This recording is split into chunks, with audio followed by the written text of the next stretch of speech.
มาสูงค่ะมาแก่ไล่สักที่เขียนนะคะนะงานเก่าก็เหมือนเจ้าหนึ่งคันนี้กำหมอนตั้งนายกค่ะตีเตะหกคลิปมันค่ะนะในว่าแกหยาบอยู่ค่ะนะงานนั้นแน่ไล่เก่าลูกค้ามีมามันลำเฮี้ยงหนาใจเวลาสักอยู่3 รอบนะคะส่วนงานมันตัวละครมันแต่ใครเป็นก้นเลือกแบบปันเอา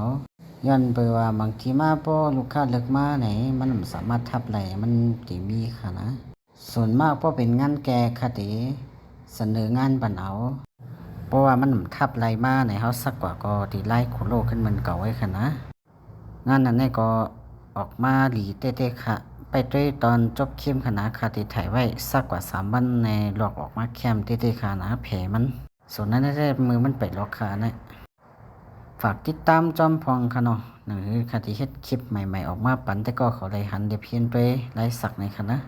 สังเจว่าเพื่อนๆสังว่าเพื่อนๆเขาใครฮู้ใครเรียบเพียแนวใครสอนไหนตักเข้ามาได้ค่ะเขารับสอนไว้อยู่ค่ะนะเฮ็ดเป็นอาชีพแล้วก็สักกินได้แน่นอนค่ะมาได้งานที่มันสักกว่า3 วันนั่นค่ะสักกะ3 วันหลอกออกมาหมดข้างในก็ถือว่าแคบอยู่ค่ะนะส่วนตัวค่ะแต่ทับไรหมดอยู่ค่ะฝากติดตามจอมพองค่ะนะแต่ก็ที่ฮักร้อยสักก็ค่ะมือสูงค่ะนะอินจมค่ะ